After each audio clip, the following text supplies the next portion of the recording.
दैनिक निष्पक्ष पोस्ट, दर्पण सच का, समय से पहले, खबर से आगे। नमस्कार, आप देख रहे हैं दैनिक निष्पक्ष पोस्ट का डिजिटल वर्जन, जहां खबरें होती हैं साफ, सटीक और निष्पक्ष।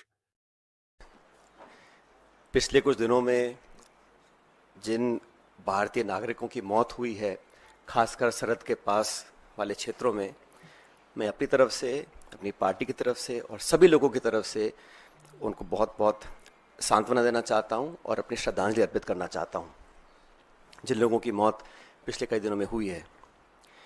दूसरा, मैं भारतीय सेना, भारतीय वायुसेना, थल सेना, हमारे सैनिकों का, हमारी फौज का जो पराक्रम और शौर्य है, मैं उसको सलाम करना चाहता हूं। और भारतीय सेना ने एक बार दोबारा दिखाया है कि वो दुनिया की सर्वोच्चतम सेनाओं में से एक है। A professional armed forces that is second to none. The valour, the bravery and the professionalism of the Indian armed forces is unprecedented and second to none. पिछले 24 घंटों का जो घटनाक्रम है बहुत तेजी से बदला है और हम सबको बड़ा आश्चर्य हुआ जब सीज फायर की जो घोषणा है वो अमेरिकी राष्ट्रपति ने करी। ये शायद पहली बार हुआ है कि इस प्रकार की सीज फायर की घोषणा सोशल मीडिया के माध्यम से अमेरिका के राष्ट्रपति करते हैं। और जो उन्होंने अपने सोशल पोस्ट पर लिखा है उस पर भी हमको ध्यान देना चाहिए।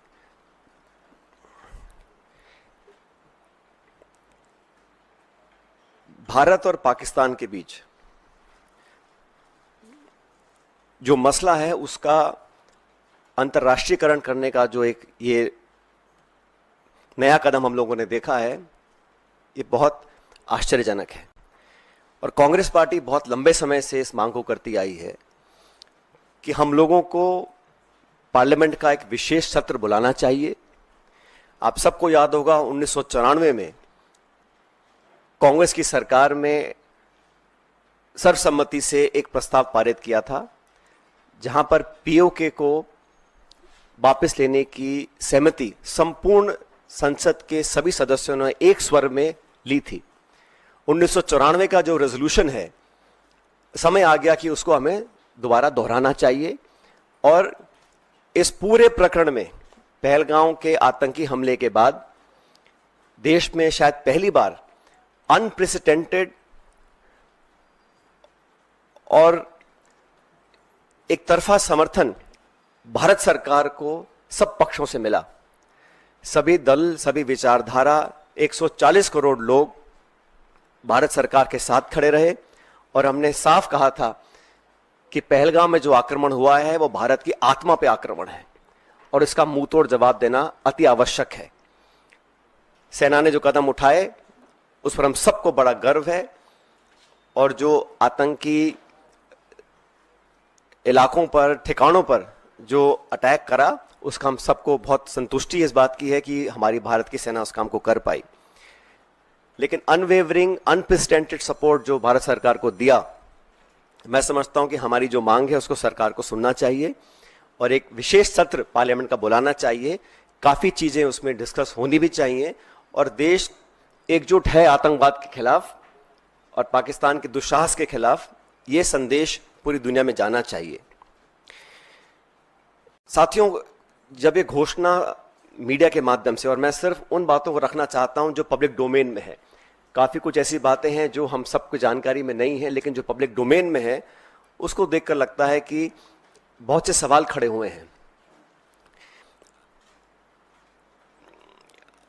अमेरिका का 2 दिन पहले कहना कि it is none of our business, उसके बाद secretary of state, vice president, US president सबसे पहले घोषणा करते हैं कि सीज फायर हो रहा है, उसके बाद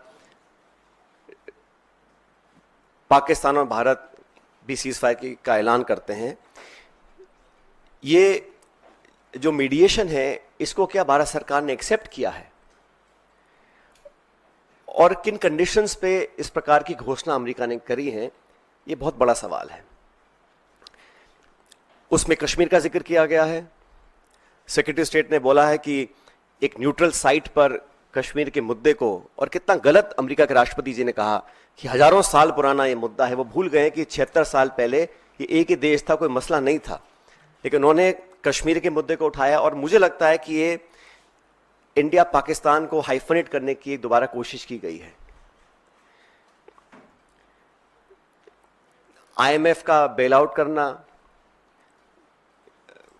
पहले भी बैक चैनल डिस्कशंस होते होंगे, डिप्लोमेसी का अपना एक रोल है दुनिया के हर कोने में, लेकिन इस प्रकार वॉशिंगटन से सीज फायर की अगर घोषणा होती है तो कई सवाल खड़े करता है।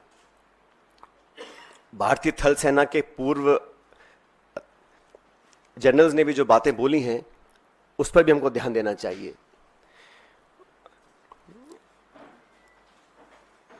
मैं मानता हूं कि सीज फायर की घोषणा के बाद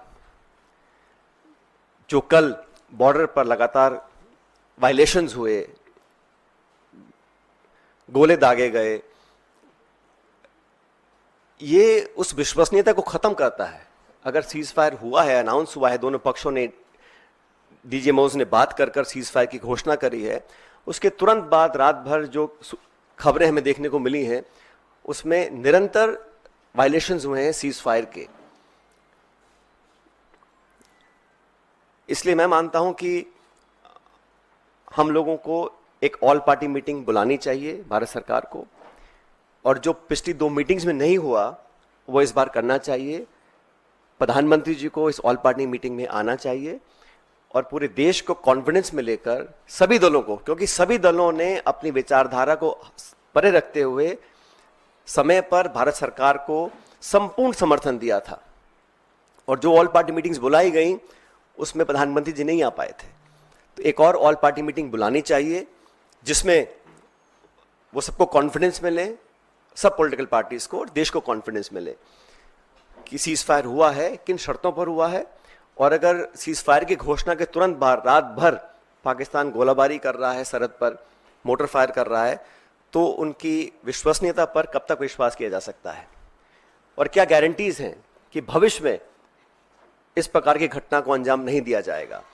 क्योंकि पाकिस्तान की सेना, पाकिस्तान का पॉलिटिकल सेटअप इस देश से बहुत फर्क है, तो वहां पर क्या अश्योरेंसेस हैं, क्या गारंटीज हैं, और क्या विश्वसनीयता बची है कल की ढेर सारी वायलेशंस के बाद, ये एक बहुत बड़ा सवाल है। 1971 में भी जब युद्ध छिड़ा था तो अमेरिका ने कहा था